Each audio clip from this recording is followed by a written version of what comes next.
Ak skutočne chcete vedieť, ako sa Ficové vlády stávajú k východu Slovenska, tak sa príďte pozrieť napríklad na Domašu. Domaša bola stavaná ako potenciálny zdroj pitnej vody. Dnes do nej sa vylievajú splašky z okolitých dedín. A čo urobila Ficová vláda? Áno, prišla minulý rok na výjazdové rokovanie na východ Slovenska k Domaši. A čo zostalo úplne pri sľuboch? A pritom minister z Miry, Migaľ, dal vyslovene prísľub, že sa urobí projektová kanalizácia do konca minulého roka. Že na jar tam budú bagre, kedy dávate ľuďom úplne prázdne sľuby. Máme tu jar, bagre na Domaši nie sú. Máme tam akurát ministra Migaľa, ktorý prišiel a podpisuje memoranda so starostami a dáva prísľub ďalších stretnutí.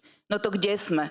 A na Domaše sa absolútne nič nerieši. A pritom na východe je nedostatok vody, kde ľudia zo Stariny alebo z okolia Stariny, to znamená Snina, Humenné, platia najviac za vodu, čo je naozaj veľmi zvláštne, pretože tam Východoslovenská vodárenská spoločnosť, majú to najbližšie a platia viac ako ľudia kdekoľvek na Slovensku. Skúste sa naozaj zaoberať problémami, ktoré trápia východ Slovenska. Ďakujem.